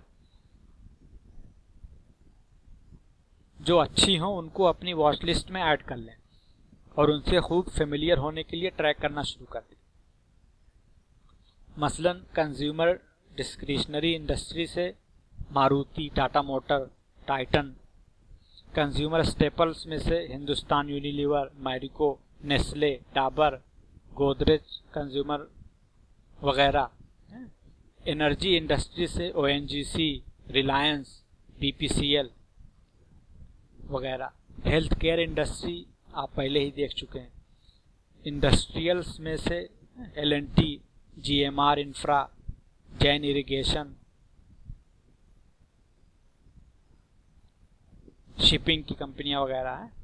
मटेरियल इंडस्ट्री में से सीमेंट, स्टील वगैरह की कंपनियां, NMDC, Nalco, Hindalco, Grasim, United phosphorus, Hindustan zinc वगैरह।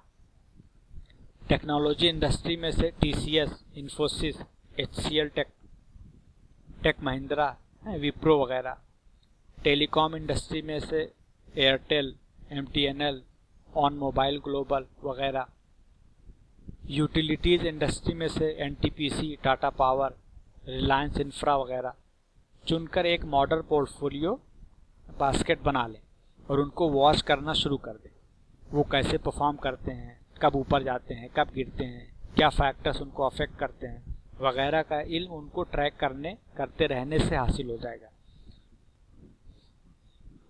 ये प्रेजेंटेशन मुस्लिम ऑडियंस के लिए है प्राइमरीली, इसलिए मैंने फाइनेंशियल इंडस्ट्री को छोड़ दिया है, क्योंकि मुस्लिम्स वगैरह बैंकिंग इंडस्ट्री में इन्वेस्ट नहीं करते, हालांकि ये किसी इकोनॉमी की बैकबोन होती है। इन इंडस्ट्रीज में कंपनियों का नाम मैंने सिर्फ मिसाल के लिए दे दिया है। इस प्रेजेंटेशन का मकसद आपको इन्वेस्टमेंट टिप देना नहीं, बल्कि इन्वेस्टमेंट प्रोसेस को समझना, सिखाना है।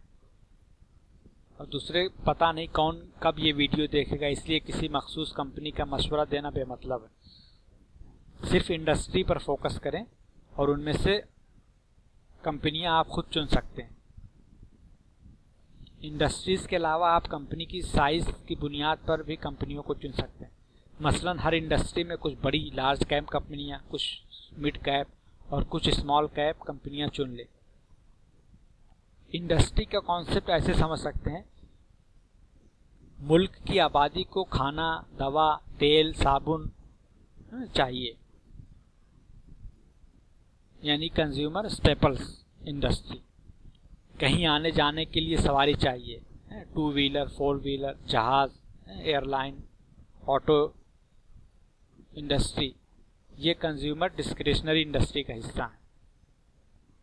मुल्क में प्रोडक्शन के लिए तेल, बिजली, एनर्जी, इलेक्ट्रिसिटी चाहिए, यानी एनर्जी यूटिलिटी इंडस्ट्री। हर सामान किसी चीज से बनता है, यानी मटेरियल इंडस्ट्री। और हर चीज बनाने के लिए मशीनरी और टेक्नोलॉजी चाहिए, यानी इंडस्ट्रियल्स और टेक्नोलॉजी इंडस्ट्री वगैरह। एक बार इस एंगल से देखना शुरू कर देंगे तो खुद ही कंपनियों को ढूंढने लगेंगे। मसलन प्लाई कौन बनाता है, बच्चों का स्कूल शूज कौन बनाता है, कॉपी किताब पेन कौन बनाता है, एसी कौन बनाता है, टूथपेस्ट कौन बनाता है, इंटरनेट कौन प्रोवाइड करता है, बल्ब बैटरी कौन बनाता है वगैरह। जब मार्केट और उसमें ऑपरेट करने वाली इंडस्ट्रीज और कंपनियों से थोड़ा कंफर्टेबल हो जाएं, तो फाइनली इन्वेस्टमेंट डिसीजन के मोड़ पर आते हैं। सारी फंडामेंटल एनालिसिस का इल्म ध्यान में रखते हुए किसी कंपनी को फाइनली खरीदने का फैसला लेते हैं। सबसे पहले अब एनएससी निफ्टी इंडेक्स या बीएससी सेंसेक्स इंडेक्स का पीई देखें, प्राइस अर्निंग रेशियो देखें। इससे पता चलेगा कि पूरी मार्केट अभी एक्सपेंसिव है या सस्ती।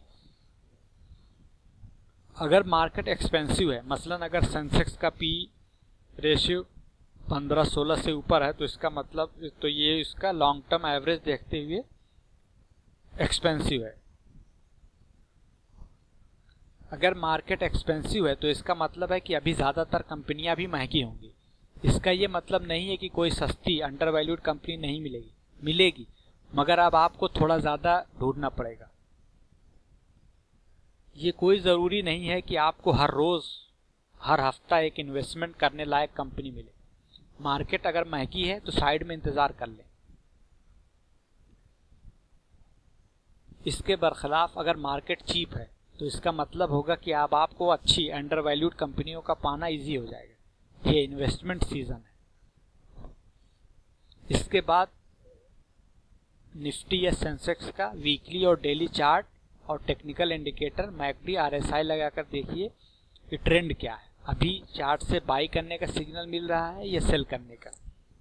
जो भी सिग्नल है, कोशिश होनी चाहिए कि आपका कंपनियों में इन्वेस्टमेंट करने का फैसला भी उसी डायरेक्शन में होना चाहिए। एग्जैक्ट पॉइंट की फिक्र ना करें। अच्छी कंपनी में 5-10% ऊपर नीचे इन्वेस्टमेंट करना कोई मायने नहीं रखता। अब अपनी कंपनी पर आइए। इसकी फंडामेंटल एनालिसिस से अच्छी तरह देख लीजिए कि वो कंपनी प्रॉमिसिंग है कि नहीं। सारे नुक्तों को जो हम पीछे डिस्कस कर चुके हैं एक्सप्लोर कर लीजिए। कंपनी का बिजनेस समझ लीजिए। कंपनी स्टेबल दिख रही है, उसका रेवेन्यू सेल्स बढ़ रहा है, मैनेजमेंट विजिलेंट और रैशनल है, debt equity ratio, current ratio, return on equity, net profit margin वगैरह अच्छी हो। कैश फ्लो स्टेटमेंट में cash flow from operating activity positive हो और वक्त के साथ बढ़ रहा हो। बाकी दोनों कैटेगरीज में कैश फ्लो नेगेटिव यानी कैश की आउटगोइंग हो वगैरह देखने के बाद वैल्यूएशन पर आए। पीई रेशियो और उस इंडस्ट्री जिसका वो कंपनी हिस्सा है उसका पीई देखकर एक्सपेंसिव और चीप होने का इल्म हासिल करें, और अगर चीप हो तो खरीदें।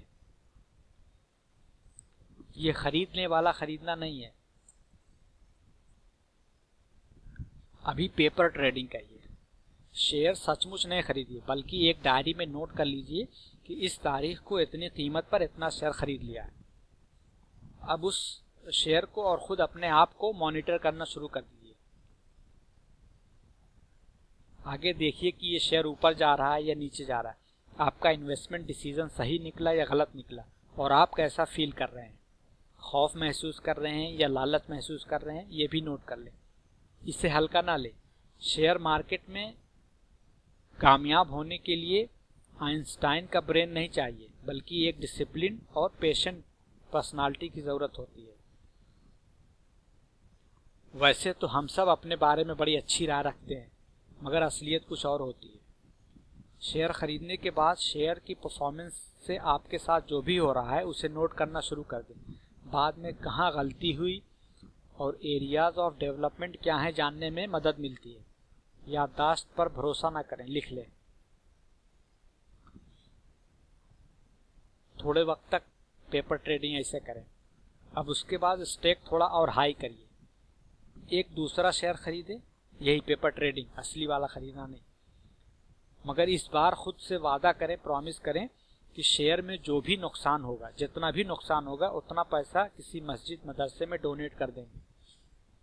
अब आप असल मार्केट को और उसमें होने वाले लॉस को, नुकसान को फील करना शुरू करेंगे। देखिए आपका पेन थ्रेशोल्ड क्या है, कब आप शेयर बेचने पर आमादा हो जाते हैं। अपनी फैसला लेने के प्रोसेस का रिवीजन करिए। गलती अगर हो रही है तो कहाँ हो रही है, उसको नोट कर लें। शुरू में ये सब बहुत बोरिंग लगेगा, मगर असल तालीम, हुनर, सलाहियत बहुत बोरिंग ही होती है।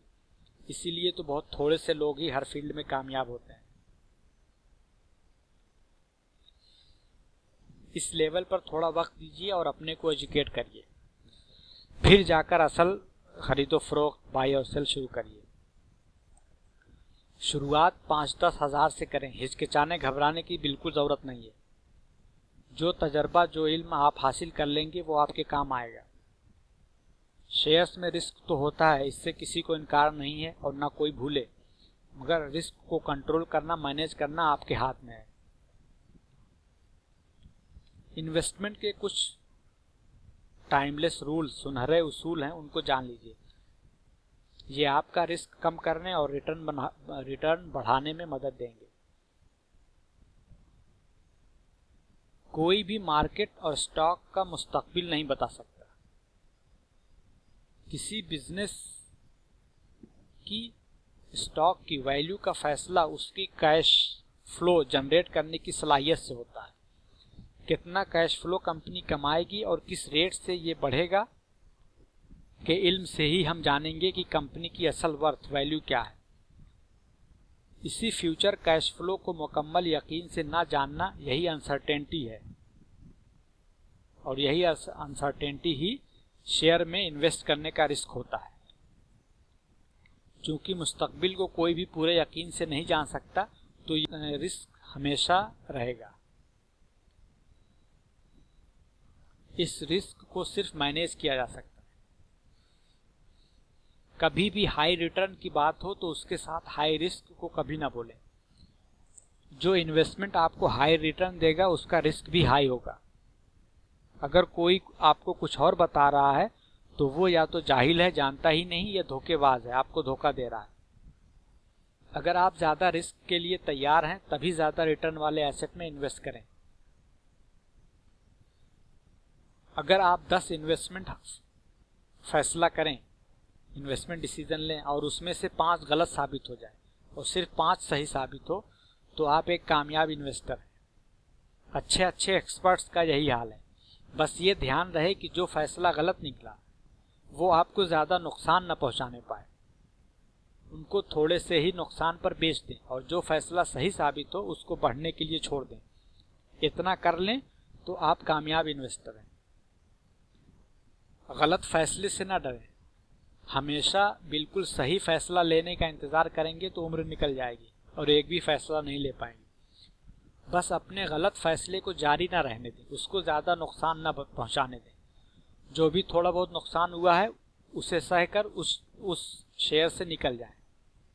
जो सही फैसला था उसमें होने वाले मुनाफा में ये छोटा लॉस कवर हो जाएगा। और डेली की फ्लक्चुएशंस, उतार चढ़ाव पर तवज्जो ना दें। अच्छी कंपनियों के शेयर भी गिरते हैं और खराब कंपनियों के शेयर भी बढ़ते हैं, मगर वक्ती तौर पर। कोई स्टॉक अगर लो पीई पर बिक रहा है तो ऑटोमेटिकली उसको सस्ता ना समझ लें। उसके चीप होने की वजह भी हो सकती है, उसका मुताला कर लें। बुक वैल्यू से कम प्राइस पर शेयर खरीदने का ये मतलब नहीं है कि अब आपका रिस्क खत्म हो गया और कंपनी बंद भी हो गई तो आपको बुक वैल्यू जितनी कीमत वापस मिल जाएगी। नहीं, बुक वैल्यू एक अकाउंटिंग टर्म है। कंपनी बंद होते होते बुक वैल्यू राइट ऑफ होकर कम भी हो सकती है। शेयर में रिस्क कभी खत्म नहीं होता। मार्केट में एक्सपर्ट भी गलत हो जाते हैं और नुकसान उठाते हैं। किसी एक्सपर्ट को ब्लाइंडली फॉलो करना खतरनाक है। सप्लाई और डिमांड सिर्फ शेयर्स को वक्ती तौर पर ऊपर नीचे ले जाते हैं। लॉन्ग टर्म में शेयर की वैल्यू का फैसला उसके फंडामेंटल्स, उसके नफा कमाने, कैश फ्लो जनरेट करने की सलाहियत से ही होगा। इसलिए टेक्निकल एनालिसिस का इस्तेमाल सिर्फ शॉर्ट टर्म वक्ती ट्रेडिंग के लिए ही होना चाहिए। और किसी भी ट्रेड में एंटर होने से पहले आपके पास एक प्लान होना चाहिए और फिर उस पर अमल भी होना चाहिए। कब कितना खरीदना है तो कब कितना बेचना है बिल्कुल वाज़ेह होना चाहिए। जैसे हाजी हज करने वाले प्लान करते हैं, कब जाना है, क्या करना है और कब वापस आना है। अपनी लूजिंग पोजीशन को लेकर बैठे मत रहिए। कोई शेयर खरीदने के बाद नीचे से नीचे ही जा रहा है तो उसको बेच दें, सिर्फ पैसे का नुकसान होगा। उसे लेकर बैठे रहेंगे तो पैसे के साथ साथ आपकी सेहत, मेंटल हेल्थ का भी नुकसान होगा। फिक्र अपने आप में एक कॉस्ट है। लूजिंग पोजीशन में और इन्वेस्टमेंट मत बढ़ाइए। वही पैसा किसी विनिंग कंपनी में लगा देंगे तो पॉजिटिव रिटर्न मिल जाएगा। कॉस्ट एवरेजिंग का मतलब होता है कि किसी अच्छी कंपनी में थोड़ा थोड़ा इन्वेस्ट करते रहना। जब शेयर ऊपर होगा तो आपको कम शेयर मिलेगा और जब शेयर नीचे होगा तो आपको ज़्यादा शेयर मिलेगा। इस तरह से आपकी एवरेज कॉस्ट कम होगी।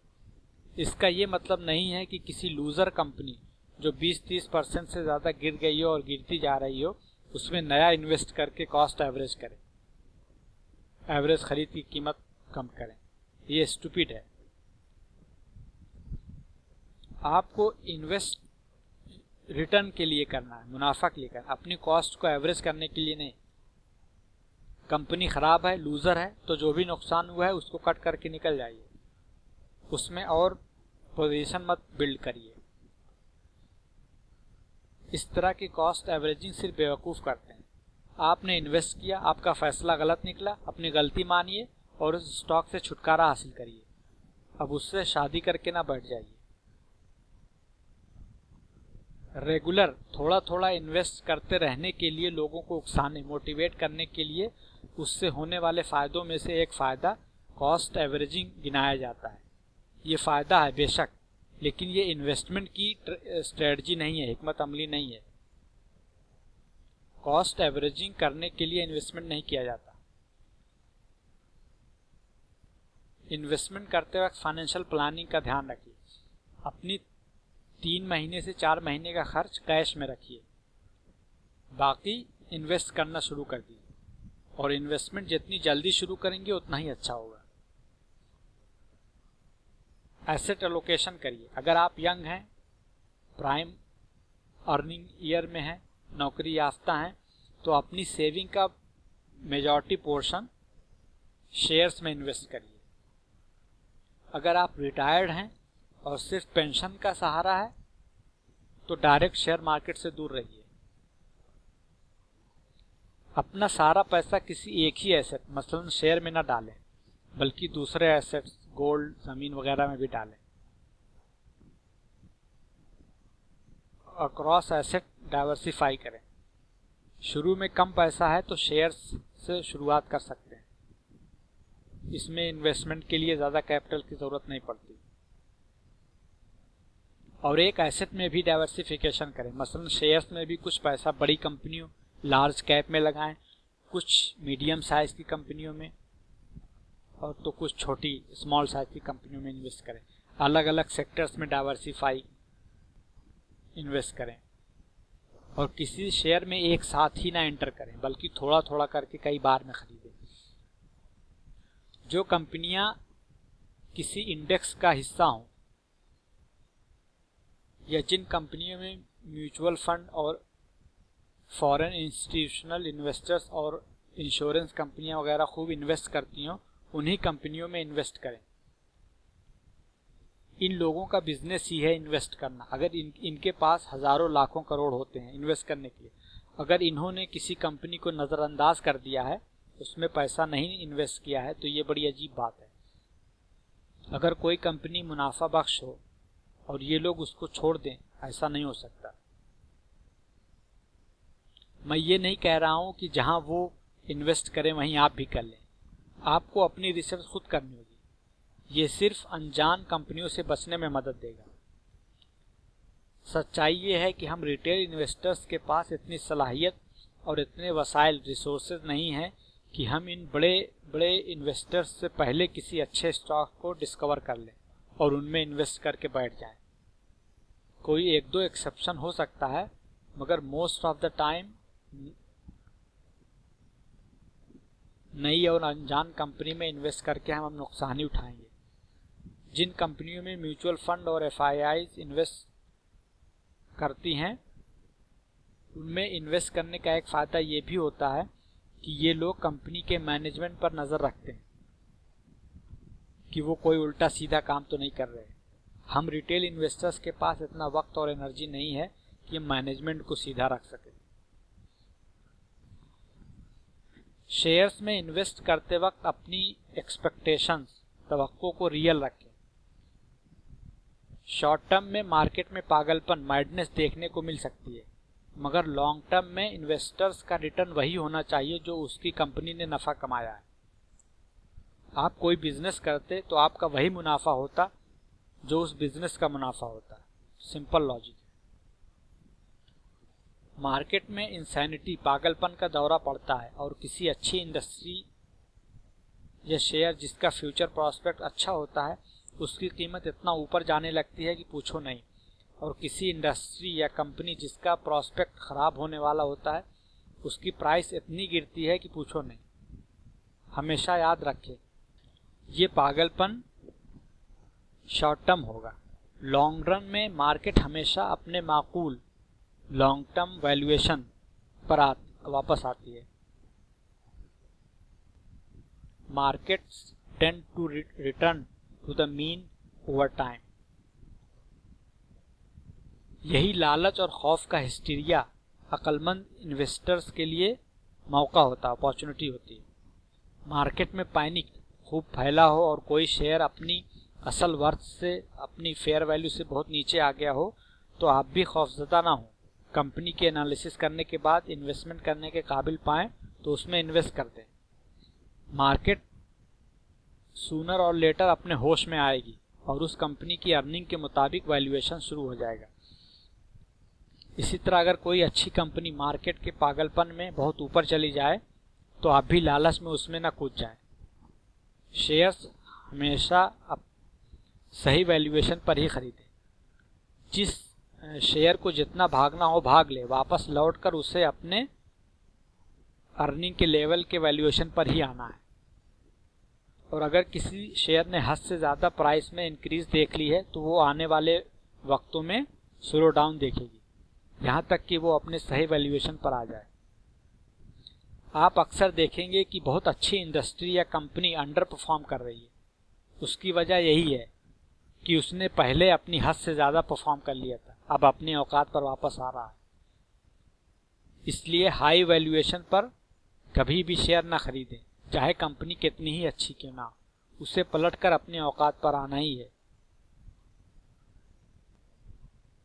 इस रूल से आप एक बात इन्फर कर सकते हैं, इस्तेंबात कर सकते हैं। अगर कोई शेयर आपने खरीद रखा है और वो शेयर कुछ ज़्यादा ही ऊपर चला गया है तो उसे बेचकर प्रॉफिट बुक कर सकते हैं, क्योंकि वो लॉन्ग टर्म में अपने अर्निंग के तनासुब के वैल्यूएशन पर आ जाएगा।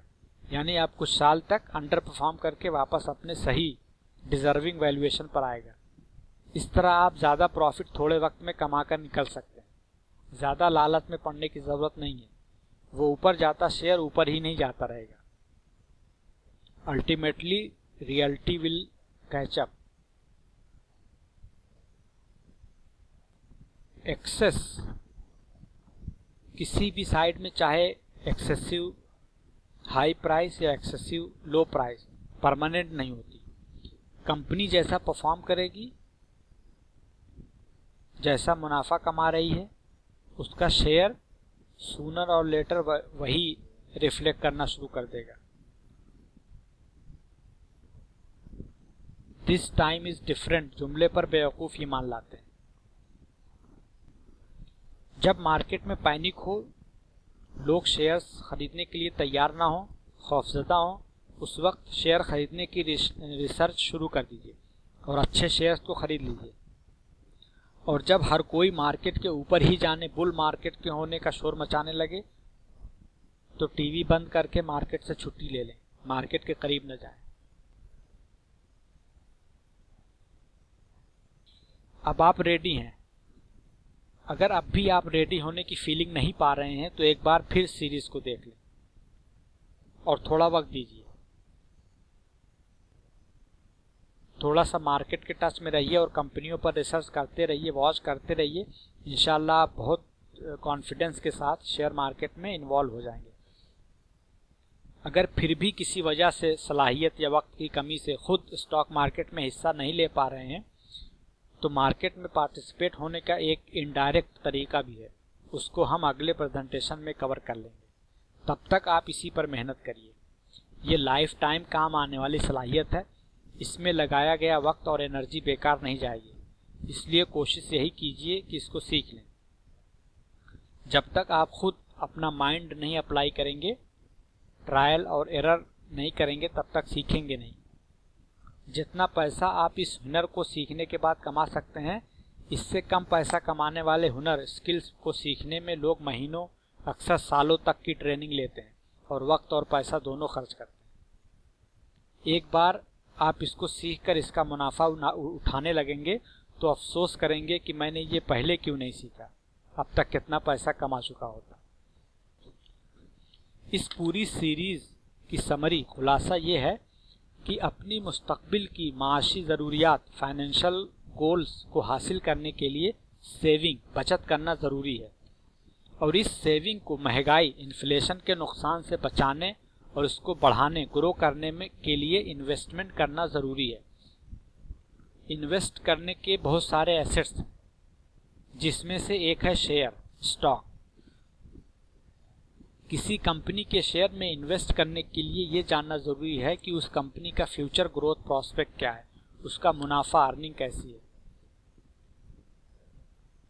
अर्निंग ही किसी एसेट की असल वर्थ, वैल्यू डिसाइड करती है।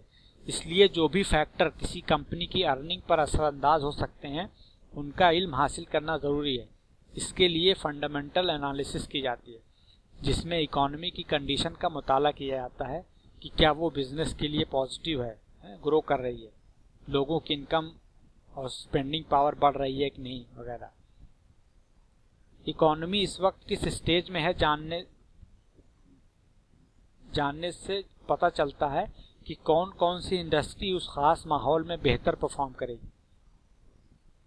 मसलन अगर इकोनॉमी रिसेशन में है, यानी मुल्क का प्रोडक्शन, जीडीपी घट रहा है, अनएम्प्लॉयमेंट बढ़ रहा है, लोगों की इनकम और अर्निंग पावर घट रही है, तो लोग अपनी स्पेंडिंग कम कर देंगे, पोस्टपोन, मुलतवी कर देंगे।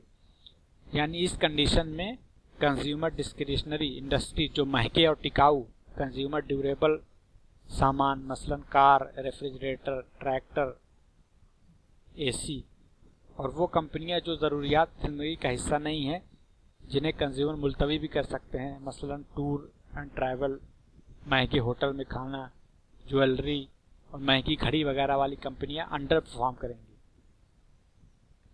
यही हाल इंडस्ट्रियल्स का होगा, जो भारी मशीनें बनाती हैं। जब मुल्क में प्रोडक्शन और कंजम्पशन कम हो रहा होगा, तो business, heavy machinery, crane, construction, जहाज वगैरह बनाने वाली इंफ्रास्ट्रक्चर कंपनियां, जो ब्रिज वगैरह बनाती हैं, ये अंडर परफॉर्म करेंगी। मगर इस बुरी कंडीशन में भी डिफेंसिव सेक्टर्स, मसलन कंज्यूमर स्टेपल, तेल, शक्कर, टूथपेस्ट, चाय, ड्रिंक्स, क्रीम, दूध, बिस्किट वगैरह बनाने वाली कंपनियां, health care industry out perform करेगी, यानी बेहतर परफॉर्म करेगी, क्योंकि ज़रूरियात ज़िंदगी पर लोग खर्च करेंगे ही। यूटिलिटीज इंडस्ट्री बढ़ेगी, मसलन इलेक्ट्रिसिटी प्रोड्यूस करने वाली कंपनियां। इसी तरह जब इकोनॉमी रिकवरी पर होगी, जीडीपी बढ़ रही होगी, लोगों की इनकम बढ़ रही होगी, पब्लिक और बिजनेस का कॉन्फिडेंस बढ़ रहा होगा, तो लोग और बिजनेस स्पेंडिंग बढ़ाएंगे। हाई प्रोडक्शन के लिए एनर्जी का कंजम्पशन बढ़ेगा, तो ये इंडस्ट्री आउट परफॉर्म करेगी। बिजनेस अपनी प्रोडक्शन कैपेसिटी बढ़ाने के लिए प्लांट और मशीनरी पर स्पेंडिंग करेंगे तो इंडस्ट्रियल्स आउट परफॉर्म करेंगे। पब्लिक की इनकम और स्पेंडिंग पावर बढ़ेगा तो वो कंज्यूमर ड्यूरेबल्स आइटम यानी car, AC, fridge, TV, computer वगैरह पर स्पेंडिंग बढ़ाएंगे, यानी consumer discretionary industry out perform करेगी। इस तरह इकोनॉमी का तजिया करके प्रॉमिसिंग इंडस्ट्री को पहचान कर उसमें बेहतरीन इंडस्ट्री को चुनकर उस इंडस्ट्री में ऑपरेट करने वाली कंपनियों की एनालिसिस, तजिया और वैल्यूएशन करने के बाद जो अंडर वैल्यू सस्ती मिल रही हो उस शेयर को खरीद लेते और अपनी इस फंडामेंटल एनालिसिस में टेक्निकल एनालिसिस का भी इस्तेमाल करके बेहतरीन वक्त में खरीदने का फैसला लेने में मदद ले सकते हैं। और इन्वेस्ट करते वक्त इन्वेस्टमेंट के उसूलों का पास रखा जाता है। रिस्क को मैनेज करने, मिनिमाइज करने और रिटर्न को मैक्सिमाइज करने के लिए एसेट एलोकेशन, डाइवर्सिफिकेशन की हिकमत अमली पर अमल किया जाता है। अल्हम्दुलिल्लाह, ये था शेयर्स में इन्वेस्ट करने की रूल्स और एंड टूल्स का तारुफ। उम्मीद है आप इससे नफ़ा हासिल करेंगे और दूसरों को भी नफ़ा पहुंचाएंगे।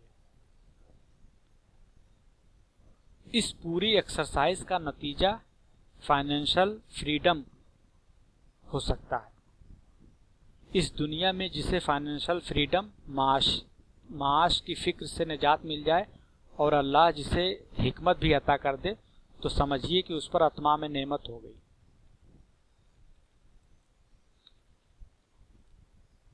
अस्सलामु अलैकुम वरहमतुल्लाहि वबरकातुहू।